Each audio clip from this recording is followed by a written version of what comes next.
Well, hello there, people from the internet. How we doing today? Hope you're well. Hope you had a nice Easter holiday with friends and family. And we're back with some Battlefield 4. This time we're playing a bit of Conquest on Parasol Storm. Now, you may remember, I've always said that maps in Battlefield 4 have always been designed for Conquest. They never really paid that much attention to the rush modes.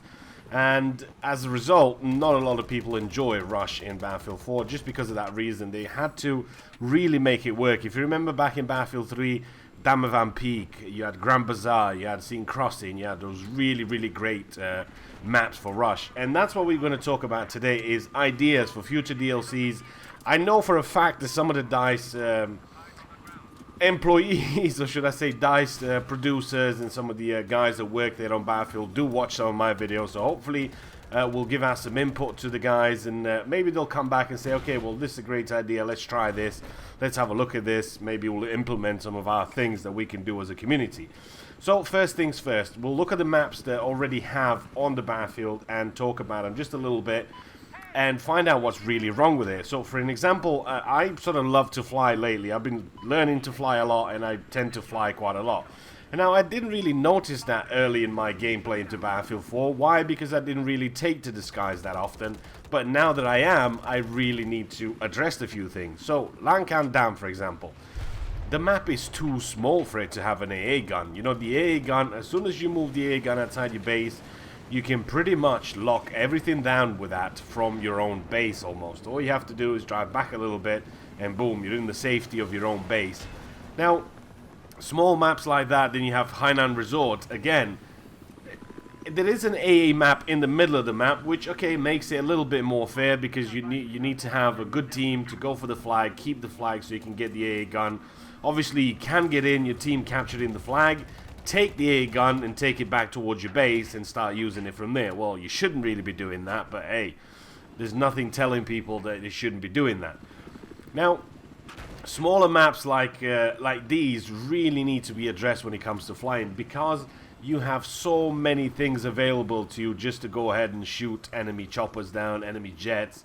And some of these smaller maps don't really require them to have an AA or maybe two AA guns in the case of Lankan Dam.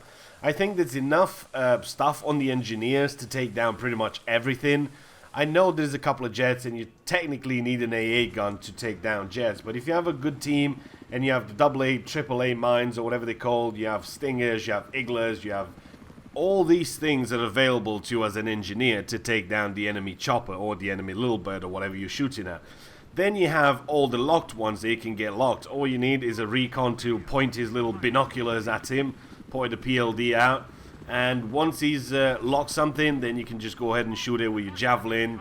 You can lock him down. If you remember back in the beta, you can actually lock it with the RPG. The RPG V2, if a sniper locked you down, you could shoot the RPG, and there's not really much you could do about that. So that's one of the things I'm really happy they took out. But for the future DLCs, I'd really like some of the DICE devs to come in and look and say, okay, well, let's have somebody fly. Let's see where the problem is. Let's see what's this. Let's see what's that. Let's have a little bit of cover, especially on the big open maps. And we're looking at Silk Road, for example. I love that map just because it has two little birds on it.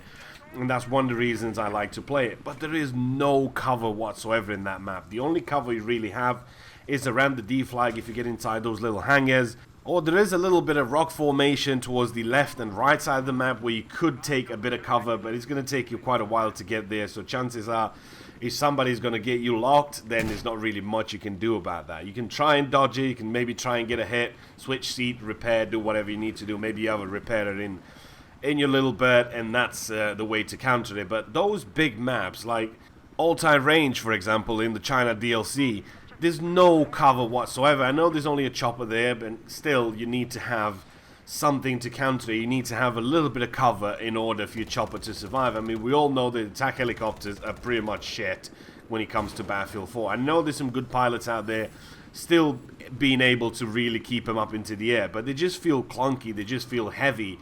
And you need at least a little bit of cover, somewhere, a little rock, a little mountain, a building, a hill, something that you can get behind and hide and just have a little bit of cover just in case somebody can shoot at you. But somebody can shoot at you pretty much all the time, because it's open and it's exposed, there's nothing for you to do about that. So that's what I hope in the future DLC. I mean, Dragon's Teeth, everybody's saying it's coming out on the 3rd of May, so that's only a week away. And I really hope that they address that, and it's going to be, we know that they're actually going to go for some urban warfare, so you're talking about some close quarter stuff, but you're going to have a lot more buildings, therefore giving you a little bit more cover when it comes to flying things into the city. Flying a little bird obviously is going to be a lot easier because it is pretty small, same thing with a Z11. Flying a jet is going to be a little bit trickier, so those of you that are not as good as pilots, flying through the city is going to be a little bit trickier. If you look at Dawnbreaker, for example, I don't really remember seeing, although I could be wrong here, I don't really remember seeing a really great pilot in there, just because you can't really get down in between the buildings. There's not really much you can do about that, so you do have to use a different tactic when it comes to playing that map. And that's one of the things I really enjoy about having an open battlefield and having stuff we can take cover, and just having a balance between the people on the ground and the people in the air. Obviously, you can still fly off and try and get away, deploy your ECM jammer, even though sometimes that breaks as well, so you still get hit. And they also, one of the major things they really need, I know they tried to do it in the older patch. Every time you get hit by an AA gun or a Stinger or something like that, your helicopter just tips to the side and boom, it just goes all the way down to the floor. So there's not really much you can do about that either. So I think maybe that should be addressed. I know I've definitely seen it in the patch notes at one point. I don't know if it's got completely fixed. I'm still having those issues, even though I'm using the gyro stabilizer. Sometimes I get hit and I just start to dive either left, either right, and I'm just diving to the ground. And then not really much I can do about that to get it fixed. So my hope is really they're going to look at that, especially when it comes to a close quarter map like in the city. That's going to be a major thing, that you need to have a good stable chopper there. If you're going to take a hit in the attack helicopter, which you cannot repair unless you land there, therefore making yourself exposed. But when it comes to a little bird, even worse actually, because the little bird is smaller, can take a lot quicker. Even a Stinger can get this tipped on its side, even though you are using the gyro stabilizer. So I think balance is what I'm looking for in the next ones, just a bit for everybody, but at the same time, just make sure we have enough cover, make sure there's cover for the engineers, there's cover for the ground troops, make sure there's cover for the planes, for the choppers.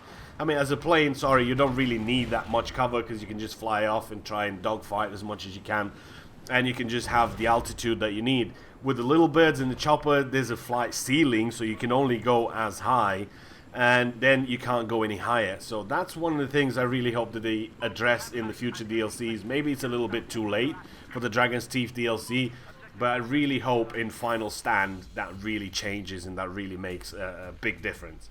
And just at the end of the video, I was kind of drunk when I was flying this, because I just came out from Easter and all that, and 18 and 0, that's not bad. I sort of crashed at the end because, yeah, trollolo. Hope you enjoyed it. Out.